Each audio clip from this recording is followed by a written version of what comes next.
A Casa das Sete Torres, de Nathaniel Hawthorne. Capítulo 1. A velha família Pichon.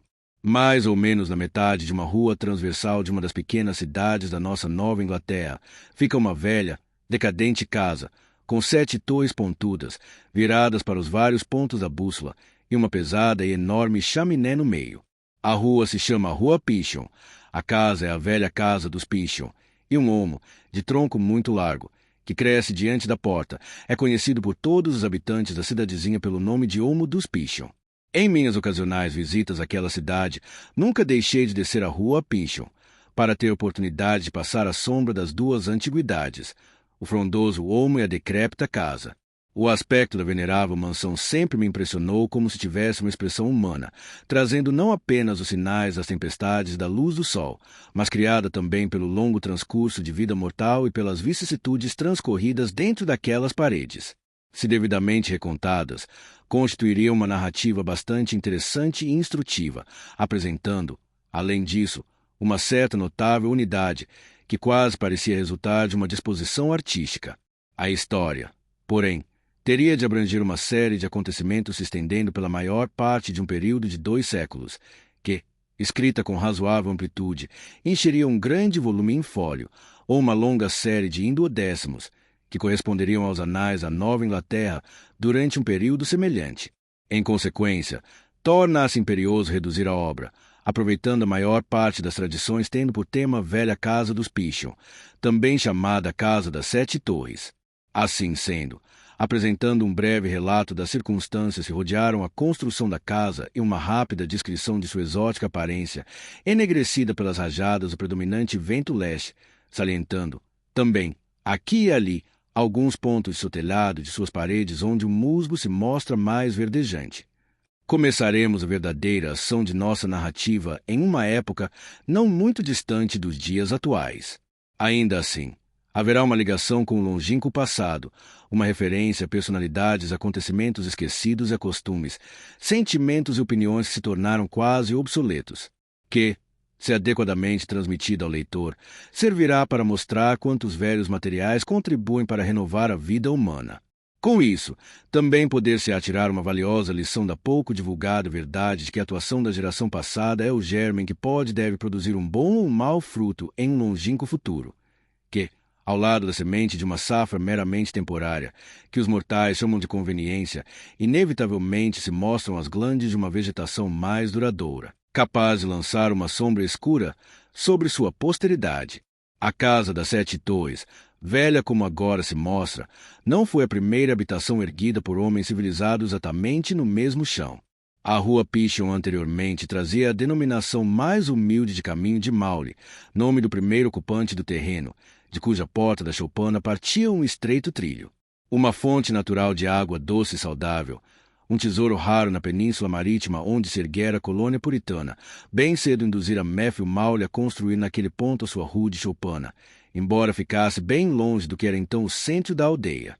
Com a expansão da cidade, porém, depois de uns 30 ou 40 anos, o local coberto por aquela pobre moradia tornou-se bem apetecível aos olhos de um personagem proeminente e poderoso, que apresentou plausíveis pretensões à propriedade daquele terreno e do adjacente, com base em uma concessão partida do poder legislativo. O pretendente, Coronel Pichon, segundo podemos deduzir de suas feições que foram preservadas, caracterizava-se por uma fé e a força de vontade. Matthew Maule, por outro lado, embora fosse um homem humilde, era teimoso na defesa do que considerava seu direito, e, durante vários anos, conseguiu defender o acre ou 2 de terra, que, com seu próprio trabalho, transformará de floresta virgem em plantação e residência. Não se conhece relato algum escrito sobre aquele litígio. O que conhecemos a seu respeito se deve principalmente à tradição. Seria, pois, imprudente e possivelmente injusto aventurar-se uma opinião decisiva quanto a seu mérito. De qualquer maneira, parece ter sido pelo menos admissível que as pretensões do Coronel Pichon foram indevidamente alargadas, a fim de abrangerem a modesta propriedade de Matthew Maule. O que grandemente fortalece tal suspeita é o fato de que aquela controvérsia entre 2 antagonistas tão desiguais, além disso ocorrida durante uma época em que, Pelo que sabemos, a influência pessoal tinha muito mais peso do que tem hoje. Ficou durante anos sem que se decidisse e só terminou com a morte do ocupante do terreno disputado. As circunstâncias de sua morte também são encaradas hoje de maneira diferente do que foram há um século e meio. Foi uma morte que lançou um estranho horror sobre o humilde nome do dono da choupana e fez parecer um ato quase religioso passar o arado sobre a diminuta superfície de sua habitação e escar o seu lugar e a sua memória do convívio dos homens. Em resumo, o velho Matthew Mowley foi executado pelo crime de feitiçaria. Foi um dos mártires daquele terrível embuste que nos deveria ensinar, entre as suas outras lições, que as classes influentes e aqueles que atribuem a si mesmos o papel de dirigentes do povo estão plenamente sujeitos a todos os desvarios da paixão que sempre caracterizaram as turbas mais insensatas. Clérigos, juízes e estadistas, as pessoas mais sábias, mais serenas, mais santas da época, colocavam-se no círculo estreito em torno das forças, aplaudiam bem alta a sangrenta tarefa, incapazes de confessarem miseravelmente enganados. Se algo de sua conduta pudesse merecer menos censura do que o resto, seria a singular indiscriminação com que perseguiam não apenas os pobres e os velhos, como nos anteriores massacres judiciais, mas pessoas de todas as categorias, seus próprios iguais, irmãos e esposas. No meio da desordem de tão variada ruína, não é de se admirar que um homem sem importância como Mowley tenha seguido o caminho do martírio até o Morro da Forca, sem ser notado no meio da multidão das outras vítimas. No entanto, mais tarde, quando se acalmara o frenético furor daquela época hedionda, relembrou-se com ruidosamente o coronel Pynchon se juntar à gritaria geral reclamando que se livrasse a terra da feitiçaria, e nem deixou de ser sussurrado que havia uma fúria especial no zelo com que ele procurava a condenação de Matthew Mowley. Era bem sabido que a vítima reconhecera a veemência da inimizade pessoal no comportamento de seu perseguidor para com ele e que sabia estar condenada à morte por causa de seus despojos. No momento da execução, com a corda em torno do pescoço, enquanto o coronel Pynchon, montado a cavalo, contemplava ferozmente a cena, Mowley se dirigiu a ele do cadafalso e fez uma profecia, da qual a história, assim como a tradição oral, conservou as próprias palavras. Deus, disse moribundo, apontando o dedo, com uma expressão sombria no rosto, para a fisionomia impassível do inimigo. Deus lhe dará sangue para beber. Depois da morte do suposto feiticeiro, a sua modesta moradia caiu como presa fácil nas garras do coronel Pynchon. Quando, porém, se soube que o coronel tencionava levantar uma mansão na família, espaçosa, cuidadosamente feita em madeira de lei e calculada para durar por muitas gerações de sua posteridade, no espaço antes ocupado pela humilde choupana de Matthew Mowley, muita gente meneou a cabeça durante os disse-que-disse da aldeia. Sem de modo algum expressar uma dúvida no sentido de que o resoluto puritano deixará de agir como homem consciencioso e íntegro durante todo o processo, as pessoas insinuavam que ele iria construir a sua casa sob um túmulo agitado. O seu lar abrangeria o lar do bruxo morto e enterrado e daria assim ao seu fantasma uma espécie de privilégio para assombrar aquela nova morada e os quartos aonde os noivos futuros conduziriam as esposas recém-casadas e onde nasceriam as crianças do sangue de Pynchon. O terror e a hediondez do crime de Mowley e a implacabilidade de seu castigo escureceriam as paredes pintadas de novo e as infestariam com o cheiro de uma velha e melancólica casa. Por quê, então? Por quê, quando tantas terras em torno se cobriam com as folhagens da floresta virgem, preferia o coronel Pynchon um lugar que já fora amaldiçoado? O soldado magistrado puritano, porém, não era homem que abandonasse seu bem arquitetado plano, quer por medo da maldição do feiticeiro, quer por vãos sentimentalismos de qualquer natureza, por mais especiosos que fossem. Se lhe tivessem falado que o lugar era insalubre, ele poderia se assustar, mas, quanto a ser mal assombrado, estava disposto a enfrentar o espírito do mal em seu próprio terreno. Revestido de senso comum, como maciços e duros blocos de granito ligados uns aos outros pela inflexível rigidez do objetivo, como se tratasse de grampos de fel, Pynchon levou avante seu propósito original, provavelmente como se nem existisse objeção ao mesmo. No que se referia à delicadeza ou qualquer escrúpulo que uma sensibilidade mais apurada lhe teria incutido, o coronel, como a maior parte de sua raça e de sua geração, era impenetrável e, assim sendo, tratou de escavar o seu porão e de plantar profundamente os alicerces de sua mansão no pedaço de terra que Matthew Mowley capinara pela primeira vez 40 anos antes. Foi curioso e, Na opinião de algumas pessoas, de mau agouro o fato de que, logo depois que os operários começaram o seu trabalho, a água da fonte mencionada antes perdeu de todas as vantagens de sua qualidade anterior. Seja que os seus mananciais tivessem sido afetados pela profundidade da escavação, seja que alguma coisa mais sutil as tenha perturbado, o fato é que a água do poço de Maule, como continuou a ser chamado, se tornou escura e áspera. E assim continua até hoje. Qualquer velha da vizinhança informará que ficará passando mal do intestino quem ali resolver matar a sede. O leitor pode achar estranho que o mestre carpinteiro do novo prédio tenha sido, nem mais nem menos, o filho do próprio homem do qual, com a morte, fora arrebatada a propriedade. É bem possível que ele fosse melhor profissional na ocasião ou, talvez, o coronel tivesse achado conveniente, ou fosse impelido por algum bom sentimento, afastar assim abertamente a animosidade contra a família do destruído antagonista. E nem está muito em desacordo com a grosseria e o pragmatismo dos costumes da época admitir que o filho estivesse disposto a ganhar um dinheirinho honesto, ou melhor, uma quantia mais em conta, tirada da bolsa do mortal inimigo de seu pai. Seja como for, o fato é que Thomas Maule se tornou arquiteto da Casa das Sete Torres, se tão fielmente cumpriu seu dever que o madeirame armado por suas mãos está resistindo até hoje. E assim foi construído o casarão.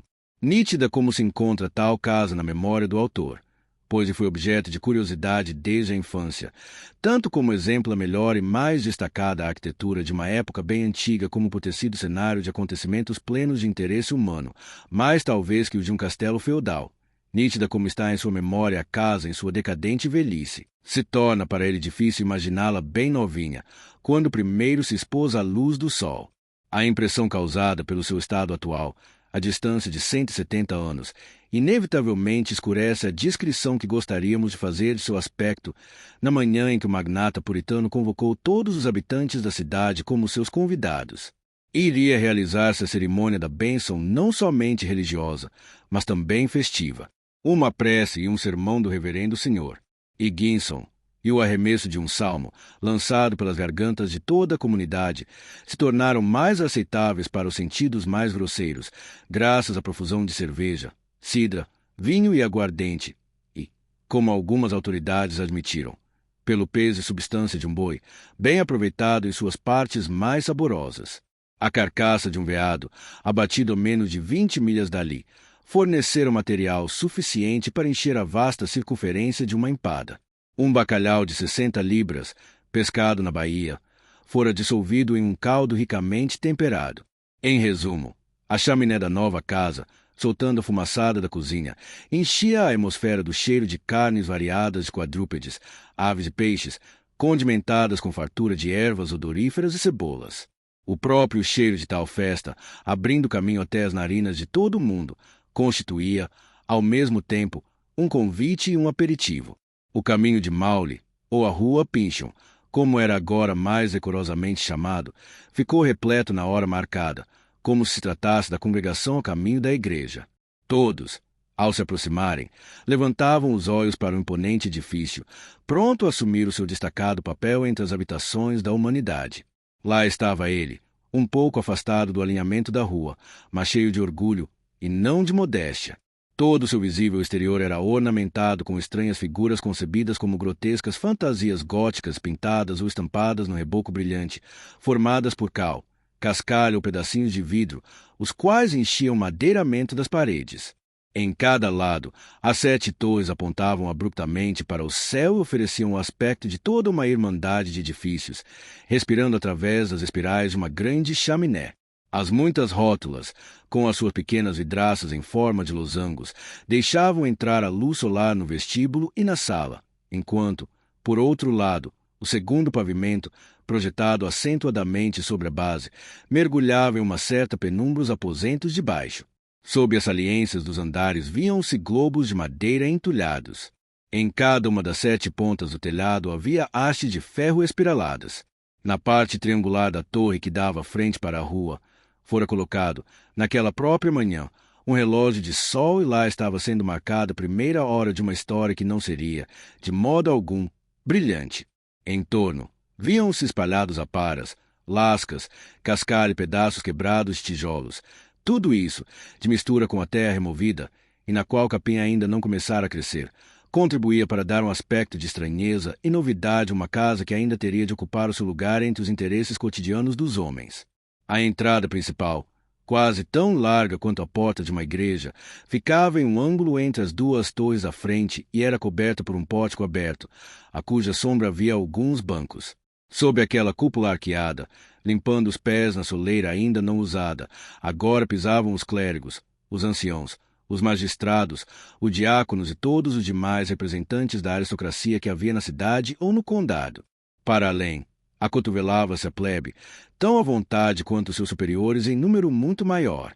Logo dentro da entrada, porém, encontravam-se 2 criados, encaminhando alguns dos convidados para os lados da cozinha e outros para os aposentos mais distintos, hospitaleiros para com todos, mas sempre com um olhar perscrutador, para verificar a categoria mais alta ou mais baixa de cada um.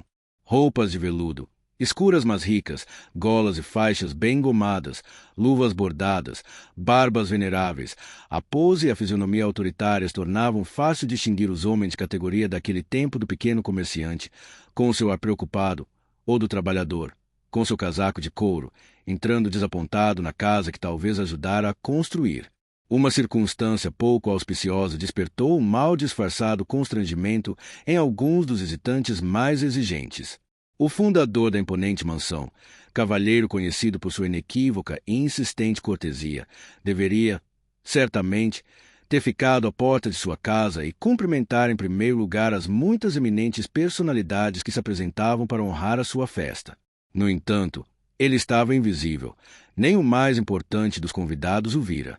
A remissão do coronel Pyncheon se tornou ainda mais inexplicável quando o segundo dignatário da província apareceu e não foi recebido com maior cerimônia. O vice-governador, embora sua visita constituísse uma das glórias previstas para aquele dia, apeou de seu cavalo, ajudou sua senhora a descer de seu silhão e atravessou a soleira da mansão sem outra recepção além daquela do criado principal. Tal personagem, um homem grisalho, com um ar tranquilo e distinto, achou necessário explicar que seu patrão ainda se encontrava em seu escritório ou em seus aposentos. Ao entrar, 1 hora antes, expressara o desejo de não ser perturbado. Não está vendo, seu moço, disse o xerife-chefe do condado, tomando o criado de parte, que este senhor não é outro senão o vice-governador. Vá chamar o coronel Pyncheon imediatamente. Sei que ele recebeu cartas da Inglaterra esta manhã. Por causa delas, passou-se 1 hora sem que ele notasse. Mas estou certo de que ficaria muito aborrecido se você o deixasse descuidar-se da cortesia devida a um dos nossos principais governantes que, pode-se dizer, representa o rei Guilherme na ausência do próprio governador. Vá chamá-lo imediatamente. Vossa Excelência me desculpe, replicou o outro, realmente perplexo, mas com a teimosia que indicava flagrantemente a severidade da obediência exigida pelo coronel Pyncheon. As ordens de meu patrão são rigorosas. E, como Vossa Excelência sabe, ele não admite menor desobediência por parte de quem está a seu serviço. Quem quiser que se atreva. Eu é que não tenho coragem de ir chamá-lo, nem se o próprio governador me mandasse. Ora, seu xerife-chefe, exclamou o vice-governador, que ouvirá a conversa e se sentia bastante importante para brincar um pouco com a sua dignidade. Eu mesmo cuidarei disso. Já é mais do que hora para que o bom coronel venha receber os seus amigos. Do contrário, é até o caso de se desconfiar que ele tenha tomado um pouco demais de seu vinho das Canárias, na convicção de que este dia merece ser bem comemorado. Mas, já que ele está muito atrasado, eu mesmo me encarrego de ir fazê-lo se lembrar. E, assim tendo dito, caminhou com passos solenes de suas botas rangedeiras, cujo ruído se fazia ouvir até a mais remota das 7 torres, e avançou rumo à porta que o criado apontou, fazendo batentes ressoarem com uma pancada forte e decidida. Depois, olhando em torno, sorridente, para os espectadores, ficou esperando a resposta.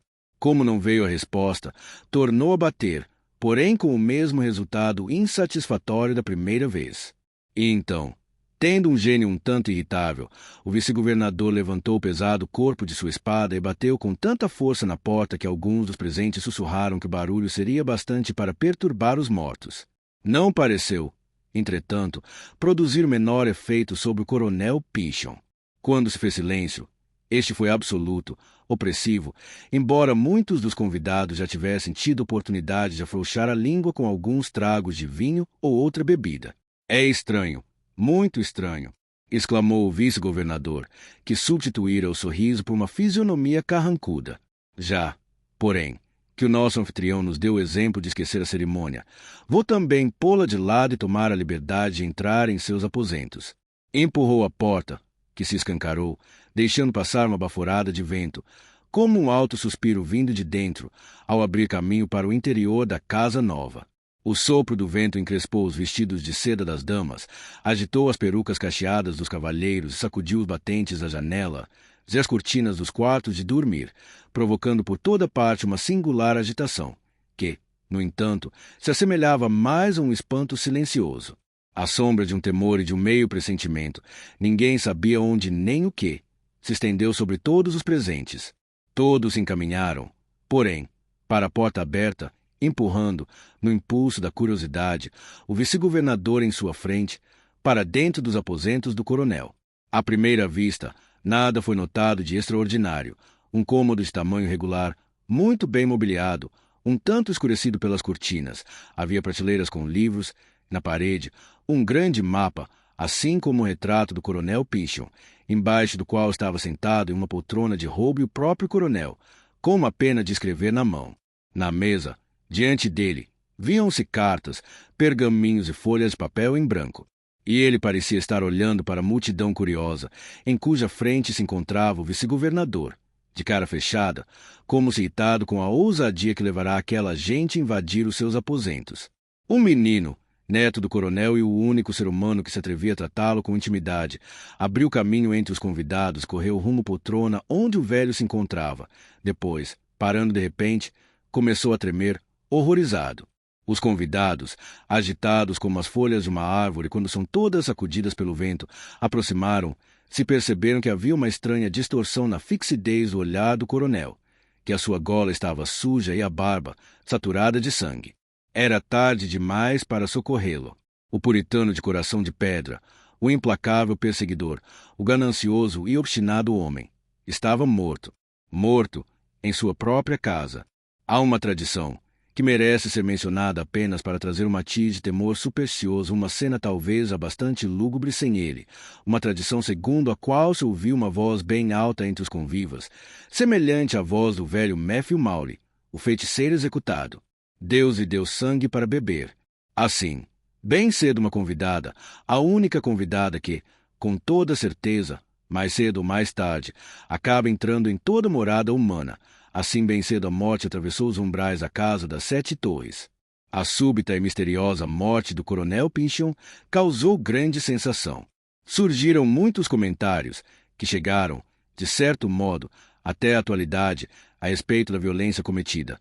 Dizia-se que havia marcas de dedos em seu pescoço e de uma sangrenta mão em sua gola pregueada, e que a sua barba estava hirsuta, como se tivesse sido agarrada e puxada. Comentou-se, igualmente, que a janela perto da cadeira do coronel estava aberta e que, apenas alguns minutos antes da fatal ocorrência, vira-se um homem pulando a cerca do quintal, no fundo da casa. Seria tolice, contudo, levar demasiadamente a sério qualquer versão desse tipo, pois tais versões surgem naturalmente quando ocorre um acontecimento como o que acaba de ser relatado, como no caso presente, às vezes se prolongam por muitos e muitos anos, como os cogumelos que indicam onde caiu e se enterrou o tronco de uma árvore já muito coberto pela terra. De nossa parte, atribuímos a tais versões tanto valor quanto aquela outra fábula da mão do esqueleto que o vice-governador teria visto no pescoço do coronel e que desapareceu, quando ele avançou mais para dentro do aposento. É certo, contudo, que houve muitas consultas e muita discussão dos médicos a respeito do cadáver. Um deles, chamado John Swinerton, que parece ter sido um homem eminente, afirmou, se entendemos devidamente seu linguajar, que foi um caso de apoplexia. Os seus colegas, cada um por si mesmo, adotaram várias hipóteses mais ou menos plausíveis, mas todos se manifestaram através do desconcertante mistério do fraseado que, se não revela confusão mental por parte daqueles eruditos esculápios, certamente provoca dúvidas a respeito no leigo. Os médicos legistas mexeram e remexeram no cadáver, como homens sensatos, e apresentaram um veredicto de morte súbita. Em verdade, difícil imaginar que tivesse havido uma forte suspeita de homicídio ou a mais leve base para implicar qualquer indivíduo como criminoso. A posição social, a riqueza e a eminente personalidade do falecido devem ter assegurado a mais rigorosa averiguação de todas as circunstâncias ambíguas. Como coisa alguma se registrou, é lícito admitir-se que coisa alguma existiu. A tradição, que algumas vezes preserva verdades que a história deixou escapar, mas que, na maioria das vezes, é fruto de simples mexericos, como nas conversas ao pé do fogo de antigamente e nos comentários da imprensa em nossos dias. A tradição é responsável por afirmações de todo contraditórias. No sermão dos funerais do coronel Pynchon, que foi impresso e conservado até hoje, o reverendo Sr. Higginson enumera, entre as muitas venturas da trajetória terrena de seu distinto paroquiano, a feliz oportunidade de sua morte. Cumpridos todos os seus deveres, alcançada a mais alta prosperidade, fixadas em bases estáveis a sua estirpe e as gerações futuras, e com um sólido teto para abrigá-las pelos séculos vindouros, que passo mais precisaria dar aquele homem de bem, a não ser o passo que o levasse da terra para a porta dourada do céu? O piedoso clérigo jamais teria dito tais palavras se tivesse menor suspeita de que o coronel fora lançado ao outro mundo com as marcas da violência no pescoço. Por ocasião da sua morte, a família do coronel Pynchon parecia destinada a gozar um bem-estar tão duradouro quanto se pode esperar em face da inerente instabilidade dos negócios humanos. Era lícito antecipar que o progresso da época iria aumentar e aprimorar bastante a sua prosperidade, antes que desgastá-la e destruí-la. Com efeito, não somente seu filho e herdeiro entrou na posse de um rico patrimônio como ainda era candidato, graças a uma carta de Sesmaria, confirmada por decisão da Corte Geral, ao domínio de grande extensão de terras na região oriental. Aquelas possessões, pois como tal podiam quase certamente ser consideradas, compreendiam a maior parte do que hoje se constitui o Condado de Valdo, no estado de Maine, e a sua superfície era maior do que a de muitos ducados, ou mesmo principados em solo europeu. Quando a floresta inexplorada que ainda cobria aquela selvagem propriedade cedesse lugar, como inevitavelmente cederia, embora talvez só depois de muito tempo, a áurea fecundidade da cultura humana, aquelas terras constituiriam uma fonte de incalculável riqueza para a estirpe dos Pynchon. Tivesse o coronel sobrevivido apenas algumas semanas mais, é provável que a sua grande influência política e as suas poderosas ligações no país e no exterior teriam consumado tudo o que seria necessário para concretizar a pretensão. A despeito, porém, da congratulatória eloquência do bom Sr. Higginson, parece ter havido uma coisa que o coronel Pynchon deixou escapar, com toda a sua cautela e sagacidade. No que diz respeito à pretensão quanto às terras, não resta sombra de dúvida de que ele morreu cedo demais. Faltava ao seu filho não apenas a destacada posição do pai, como também talento e força de vontade para alcançá-la. Nada poderia fazer, portanto, que dependesse de prestígio político, e a simples justiça ou legalidade da pretensão não se mostravam tão claras, depois da morte do coronel, como parecia ser quando ele era vivo.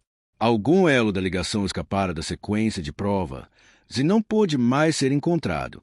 É bem verdade que foram feitos esforços pelos Pynchon não somente então, mas por diversas vezes nos quase 100 anos que se seguiram, para alcançarem aquilo que insistiam em afirmar ser seu direito. No decorrer desse tempo, porém, o território foi em parte redistribuído a indivíduos mais favorecidos, em parte ocupado pelos verdadeiros colonizadores.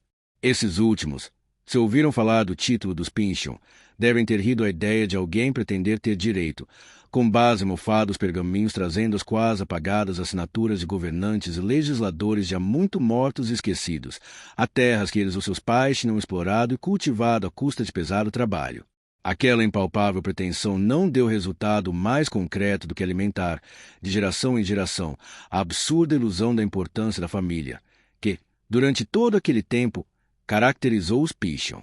Isso levou os membros mais pobres do clã a se julgarem herdeiros de uma espécie de nobreza e cultivarem a esperança de receber algum dia uma fortuna principesca para sustentá-la. Nos melhores exemplares da estirpe, essa peculiaridade lançou uma graça ideal sobre o duro materialismo da vida humana, sem privá-los de qualquer qualidade realmente valiosa. Nos piores, o efeito foi aumentar a dependência, a preguiça e ao parasitismo, e induzir a vítima de uma nebulosa esperança a deixar de lado todo o esforço pessoal, enquanto aguardava a realização dos seus sonhos.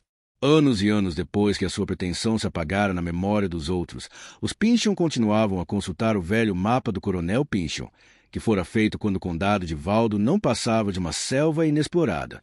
Onde o velho agrimensor colocará matas, lagos e rios, eles agora assinalavam os espaços abertos, marcavam as aldeias e cidades e calculavam a progressiva valorização do território, como se ainda existisse a perspectiva de acabarem conquistando mesmo um principado. Em quase todas as gerações, não obstante, surgia algum descendente da família dotado com uma parte da dura e aguda sagacidade e a energia prática que tão notavelmente caracterizara o fundador da Grey. Na verdade, o seu caráter parecia ter traçado todo o seu caminho para baixo, tão distintamente como se o próprio coronel, um tanto diluído, tivesse recebido uma espécie de imortalidade intermitente na terra. Em 2 ou 3 ocasiões, quando a sorte da família periclitava, tinham surgido aqueles representantes das qualidades hereditárias, se levado os mexeriqueiros da cidade a comentarem uns com os outros. Eis o velho Pynchon de novo. Agora as 7 torres vão tornar a brilhar. De pai para filho, aqueles homens se agarraram à casa ancestral, com a singular tenacidade de apego ao lar. Por várias razões, contudo, e por impressões vagas demais para serem expostas por escrito, o autor acredita que muitos, se não a maioria, dos sucessivos proprietários da mansão e seu terreno sentiam-se perturbados pelas dúvidas quanto ao seu direito de possuí-la. Quanto ao aspecto jurídico, não podia haver dúvida, mas o velho Matthew Mowley, é de se temer, saindo de sua própria época, seguiu um longo caminho através do tempo, firmando a cada passo seus pés na consciência dos Pynchon. Se assim é, temos diante de nós a terrível pergunta: se todos os herdeiros da propriedade, cônscios do erro e deixando de corrigi-lo, não repetem o grande pecado de seu antepassado, incoem todas as responsabilidades originais.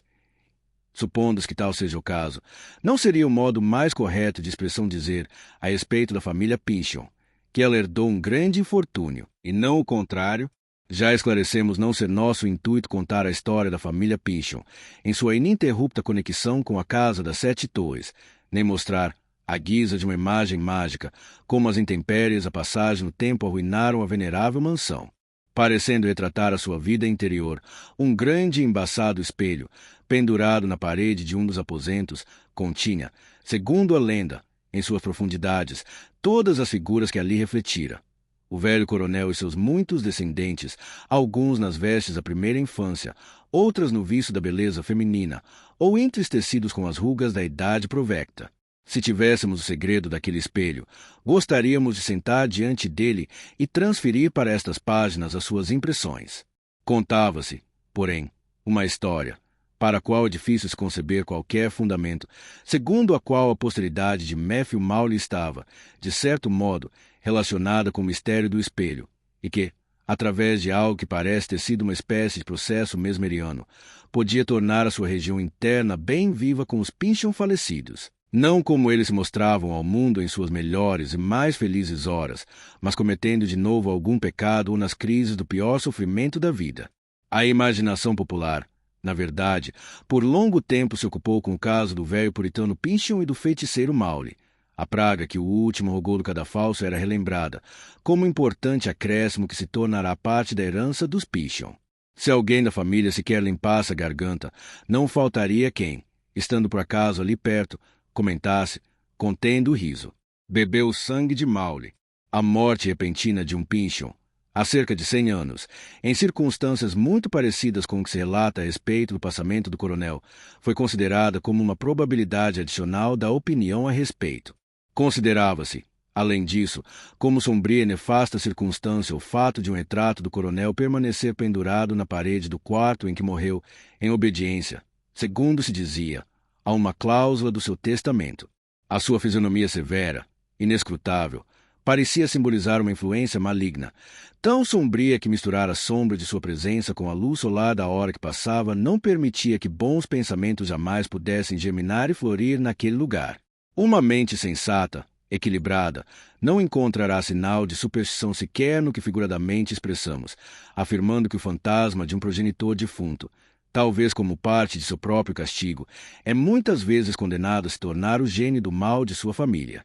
Em resumo, os Pynchon viveram, durante a maior parte do período de 2 séculos, talvez enfrentando menos vicissitudes notórias do que as enfrentadas pela maior parte das outras famílias da Nova Inglaterra durante o mesmo transcurso de tempo. Possuindo traços próprios muito distintos, jamais assumiram as características gerais da pequena comunidade onde viviam, uma cidade conhecida por seus habitantes frugais, discretos, ordeiros e amantes do lar, assim como pela extensão tanto limitada das suas simpatias, mas na qual, dizia-se, havia indivíduos mais excêntricos, de vez em quando, estranhas ocorrências, que raramente se vê em outros lugares. Durante a Revolução, o Pynchon daquela época, adotando a causa real, tornou-se um refugiado. Arrependeu-se, porém, e reapareceu justamente a tempo de salvar do confisco a Casa das 7 Torres. Durante os últimos 70 anos, o mais notável acontecimento nos anais dos Pynchon foi igualmente a mais severa calamidade que já caiu sobre a estirpe, nada menos que a morte violenta, pois assim foi julgada, de um membro da família devido ao ato criminoso de um outro. Certas circunstâncias relacionadas com aquela fatal ocorrência colocaram em evidência um sobrinho do falecido Pynchon. O jovem foi julgado e condenado pelo crime, mas ou a natureza circunstancial das provas e possivelmente alguma dúvida oculta no coração do governante, ou, finalmente, argumento de maior peso em uma república do que pode ser em uma monarquia. A respeitabilidade e a influência política das relações do criminoso mitigaram seu destino da pena de morte para a prisão perpétua. Esse caso doloroso aconteceu cerca de 30 anos antes do começo de nossa ação. Posteriormente, surgiram rumores, em que poucos acreditaram e pelos quais apenas 2 ou 3 pessoas se interessaram, no sentido de que aquele homem, há tanto enterrado, provavelmente, por esse ou aquele motivo, seria retirado de seu túmulo dos vivos. É essencial dizer algumas palavras a respeito da vítima daquele hoje quase esquecido assassinato. Era um velho solteirão, dono de grande riqueza, além da casa e seu terreno que constituíam o que restava dos antigos bens dos Pynchon. Dotado de um temperamento excêntrico e melancólico, e muito inclinado em remexer nos velhos arquivos e ouvir falar nas velhas tradições, chegará, segundo se diz, à conclusão de que Matthew Mowley, o feiticeiro, fora indevidamente privado de seus bens, se não de sua vida. Tal sendo o caso, e estando ele, o velho solteirão, na posse e domínio do mal adquirido bem, com a escura mancha de sangue nele penetrando profundamente e ainda desprendendo mau cheiro para as narinas muito sensíveis, ocorreu-lhe a ideia de saber se não lhe seria imperioso, ainda que tão tardiamente, restituir os bens aos descendentes de Mowley. Para um homem que tanto vivia no passado e tão pouco no presente, como solitário e antiquado solteirão, 1 século e meio não parecia tempo excessivo para se corrigir o que estava errado. Aqueles que o conheciam melhor acreditavam que ele teria mesmo posto em prática a singularíssima ideia de devolver a Casa das 7 Torres ao representante de Matthew Mowley, se não fosse barulho que fizeram os outros membros da família quando desconfiaram da intenção do velho. Os parentes conseguiram impedir a consumação do intento. Receava-se, porém, que ele fizesse, pela execução do seu testamento, o que, graças a tanto esforço, se vira impedido de fazer em vida. Não há, porém, uma coisa que os homens tão raramente façam, seja por provocação ou por indução, como privar de um bem imóvel as pessoas de seu próprio sangue. Podem gostar mais de outras pessoas que de seus parentes, podem mesmo não gostar ou até odiarem os parentes. Na hora da morte, contudo, revive o velho preconceito do parentesco, impelindo o testador a dispor de seus bens imóveis de acordo com um costume tão antigo que parece ditado pela natureza. Em todos os Pynchon, esse sentimento tinha a energia de uma enfermidade. Era forte demais para os escrúpulos de consciência do velho solteirão, depois de cuja morte, portanto, a mansão, juntamente com a maior parte de seus outros bens, passou para a posse e domínio do seu parente mais próximo.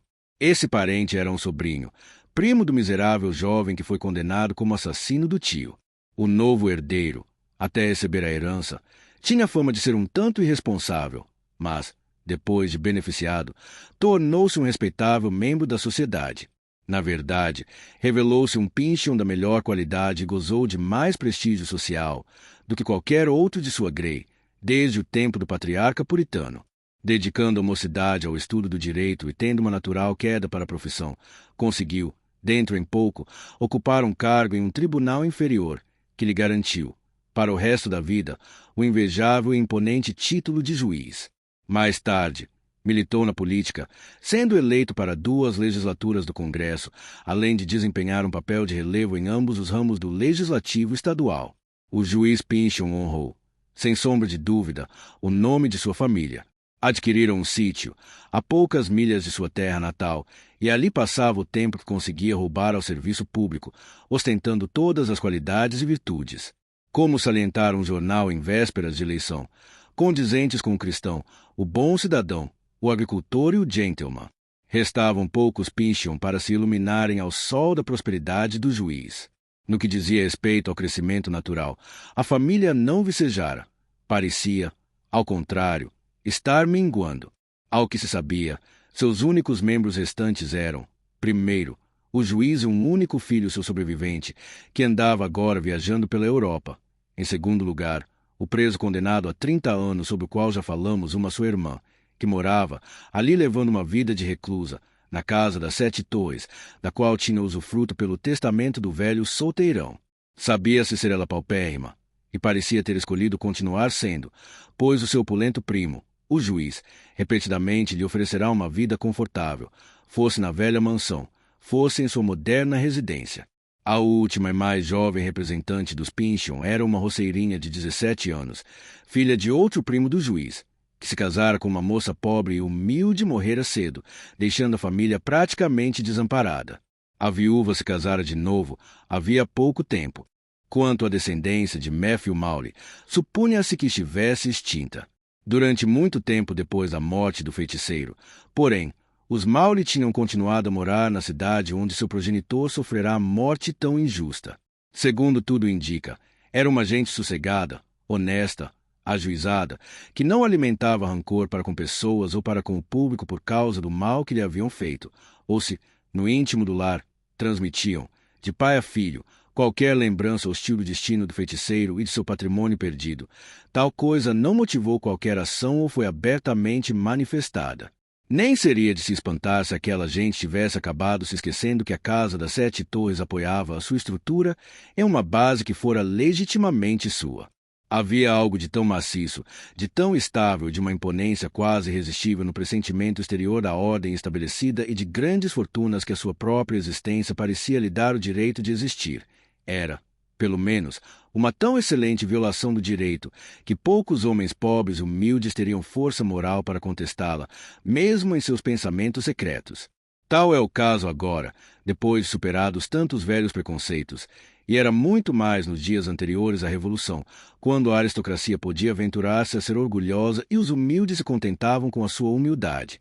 Assim, os Mowley, de qualquer modo, esconderam o ressentimento no fundo do coração.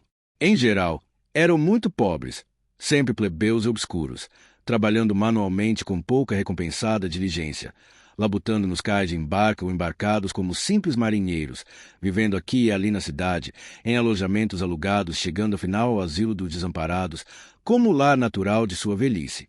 E, depois de se arrastarem de tal modo, durante tanto tempo, chapinhando na lama opaca da insignificância, acabaram dando aquele mergulho profundo, que, mais cedo ou mais tarde, é o destino de todas as famílias, sejam principescas ou plebeias. Passados 30 anos, nenhum registro da cidade, nenhum túmulo, nem por escrito, nem no conhecimento ou na memória dos homens, se referiam aos descendentes de Matthew Mowley. O seu sangue possivelmente ainda existisse em algum lugar, ali, onde seu humilde fluxo poderia ser assinalado depois de tanto tempo, o seu curso cessara de avançar. Enquanto alguém daquela grei podia ser encontrado, distinguia-se dos outros homens, não assintosamente, não. Graças a uma linha incisiva, mas com algo que era mais sentido do que descrito por palavras, por um caráter hereditário de reserva. Os seus amigos, ou melhor, aqueles que tentavam se tornar seus amigos, acabavam tomando consciência de que os Mowley estavam dentro de um círculo que os envolvia de santidade ou encantamento, a despeito de uma aparência amistosa e cordial, e dentro do qual era impossível penetrar. Talvez fosse aquela indefinível peculiaridade que, isolando-os da ajuda humana, sempre lhes tornou a vida infortunada. E certamente concorreram para prolongar a sua situação e confirmar-lhes aquela única herança, o sentimento de repugnância e supersticioso terror com que os habitantes da cidade, mesmo depois de despertados de seu delírio, continuaram a considerar a memória dos supostos feiticeiros.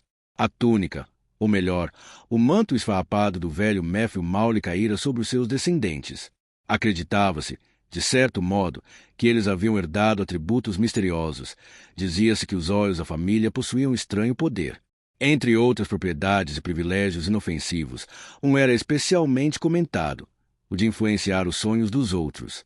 Se fosse verdade o que se dizia, os Pyncheon, enquanto orgulhosamente desfilavam nas ruas ensolaradas de sua terra natal, não passavam de servos daqueles maule plebeus quando entravam na igualitária comunidade do sono. A psicologia moderna talvez procurasse enquadrar essas alegadas necromancias em um sistema, em vez de rejeitá-las como de todo fabulosas. 1 ou 2 parágrafos descritivos, procurando retratar a mansão das 7 torres em seu aspecto mais recente, encerrarão este capítulo preliminar. A rua onde ela ergue seus sótãos veneráveis já muito deixou de ser um bairro chique da cidade. Assim, embora o velho prédio esteja rodeado de habitações modernas, estas são, em sua maior parte, pequenas, inteiramente construídas de madeira e típicas da perseverante uniformidade da vida comum. No entanto, sem dúvida, toda a história da existência humana pode estar latente em cada uma delas, mas, externamente, sem coisa alguma de pitoresco capaz de despertar a atenção ou a ideia de procurá-la ali. Quanto ao velho prédio da nossa história, com seu madeirame de carvalho branco, e suas ripas, seus enfeites, seu reboco caindo, e mesmo sua enorme, maciça chaminé, parece-lhe constituir apenas a menor e mais mesquinha parte da sua realidade. Tanto da variada experiência da humanidade por ali passará, tanto se tinha sofrido e tanto, também, se havia deleitado, que o velho madeiramento gotejava, como que da umidade de um coração. A casa assemelhava-se mesmo a um grande coração humano, dotado de vida própria e repleto de ricas, sombrias reminiscências. A forte projeção do segundo pavimento dava à casa um aspecto cismador, que fatalmente despertava a ideia de que havia ali segredos guardados, uma história memorável de fundo edificante. Em frente, justamente na borda do passeio não pavimentado, erguia-se o olmo dos Pyncheon que, comparado com as outras árvores de sua espécie, podia ser considerado gigantesco. Fora plantado por um bisneto do primeiro Pyncheon e agora, se bem que já tivesse uns 80 ou talvez quase 100 anos de idade, ainda se mostrava em sua forte e robusta maturidade, lançando sua sombra de lado a lado da rua, encobrindo as 7 torres e varrendo todo o escuro telhado com sua folhagem pendente. Embelezava o velho edifício e parecia fazer parte da natureza. Como a rua fora alargada, havia cerca de 40 anos, a torre da frente se achava exatamente ajustada ao seu alinhamento. De cada lado estendia-se uma arruinada cerca de pau, atrás da qual se podia ver um pátio coberto de capim, especialmente nos cantos da casa, viçosíssimas bardanas, cujas folhas, sem nenhum exagero, chegavam a 2 ou 3 pés de comprimento. Atrás da casa havia um terreno, outrora quintal, depois abandonado, que devia ter sido muito grande, mas agora se achava atravessado por outros tapumes fechado pelas casas que se erguiam na rua seguinte. Seria uma omissão, pequena sem dúvida, mas imperdoável, se esquecêssemos o mofo muito verde que crescia nos beirais das janelas nos declives do telhado, e nem podemos deixar de chamar a atenção do leitor para a vegetação não de ervas daninhas, mas de pés de flores que cresciam nas alturas, a pequena distância da chaminé, no canto entre 2 das torres. Eram chamados ramalhetes de Alice. Segundo a tradição, uma certa Alice Pyncheon ali jogará as sementes, por brincadeira, e a poeira da rua e o apodrecimento do telhado acabaram formando uma espécie de solo, onde as plantas vicejaram, depois que Alice já estava enterrada há muito tempo. Fosse como fosse que as flores tinham ido parar ali, era ao mesmo tempo triste e consolador observar como a própria natureza escolhera aquele casarão desolado, decadente, envelhecido, estragado, e como o verão, que sempre volta, fazia o possível para alegrá-la com a sua beleza e se tornava melancólico naquele esforço. Há uma outra feição, que não pode deixar de ser salientada, mas que, é muito de se temer, pode prejudicar a impressão pitoresca e romântica que estamos procurando apresentar na descrição daquele respeitável prédio. Na torre da frente, sob a saliência do segundo pavimento e contígua à rua, havia uma porta de loja, dividida horizontalmente no meio, e com uma janela no segmento superior, tal como se vê muitas vezes nas casas residenciais um tanto antigas. Essa mesma porta de loja fora motivo de não pequena mortificação para a atual ocupante da augusta casa dos Pyncheon, assim como para alguns de seus antecessores. Não é muito agradável discutir esse assunto, uma vez, porém, que o leitor tem de conhecer o segredo, precisará saber que, há cerca de um século, o chefe da família Pynchon se viu às voltas com sérias dificuldades financeiras. O tal sujeito, Gentleman, como se chamava, não parecia, em verdade, mais que um indesejável intruso, pois, em vez de procurar um cargo nomeado pelo rei ou pelo governador real, ou de insistir nos direitos hereditários às terras da região oriental, não vislumbrou para si mesmo melhor caminho rumo à riqueza do que abrindo uma porta de loja ao lado de sua residência ancestral. É bem verdade que era costume do tempo que os comerciantes armazenassem as suas mercadorias e fizessem as suas transações em suas próprias moradas. Havia, porém, algo dolorosamente mesquinho na maneira com que aquele velho Pynchon dispôs os seus negócios comerciais. Dizia-se que, com as suas próprias mãos, costumava dar o troco de um xelim, e que examinava bem qualquer moeda de níquel, para ter certeza de que não era falsa. Não havia sombra de dúvida de que trazia nas veias sangue de um mesquinho bufarinheiro, fosse onde fosse que o tivesse arranjado. Imediatamente depois de sua morte, a porta da loja foi fechada, trancada e pregada, e provavelmente jamais fora aberta de novo até a época de nossa história. O velho balcão, as prateleiras e outros apetrechos do negócio continuaram como tinham sido deixados. Afirmava-se que o velho negociante, de peruca branca, um desbotado casaco de veludo e um avental na cintura, com as mangas cuidadosamente dobradas acima dos cotovelos, podia ser visto todas as noites, através das frestas dos batentes, contando dinheiro ou debruçado sobre as páginas dos livros de escrita.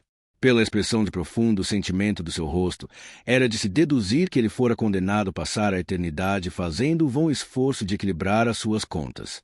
E agora, de modo muito humilde, como se verá, vamos tratar de começar a nossa narrativa.